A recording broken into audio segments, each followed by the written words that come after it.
Hi, I'm Emily. I'm Adam. And I'm Amy. And we're members of the Gulf Breeze Municipal Youth Council.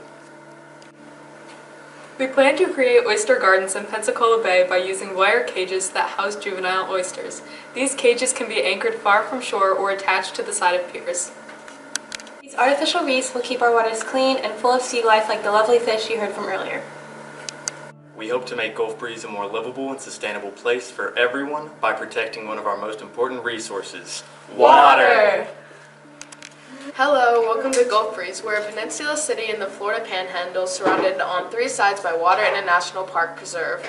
Today we'll be talking to some local fish about how they feel about water quality of the area and the health of our local water resources. We get our drinking water from the sand and gravel aquifer with wells located near Milton and Pensacola, Florida, about 17 miles away.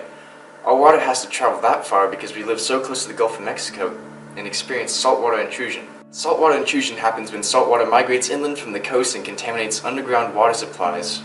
Thanks. Now let's interview some more fish about surface water quality and how it impacts our environment and our drinking water. To fully understand our water quality, we need to know what happens when it rains in a city like ours. Rain frequency, duration, and intensity plays a big role in how much water flows into our groundwater, storm drains, and ultimately the ocean and our estuaries.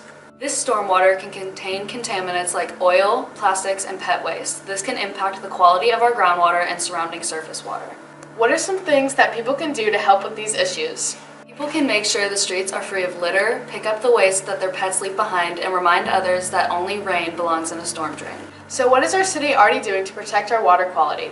It has National Pollutant Discharge Detection and Elimination Permit, which is administered by Florida Department of Environmental Protection. It also uses reclaimed water. So what is reclaimed water and how does it benefit us? Reclaimed water is wastewater that is treated and filtered to replace the drinkable water we would use for things like irrigation.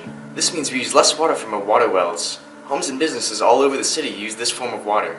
Now let's talk to the oyster team, a group of oysters brought in by Gulf Breeze Municipal Youth Council to continue to promote the importance of both saltwater and freshwater sources. What do you guys do? We are nature's best natural water filtration group. The Oyster Team! A single one of us can filter as much as 50 gallons of water per day. We are able to capture nitrogen, the element that leads to harmful algae blooms. We also form clusters that act as a natural habitat for fish, crabs, and other small marine creatures. These ecological engineers can be extremely beneficial in a city that is surrounded by water, like Gulf Breeze. What are you guys planning to do to help the local water quality?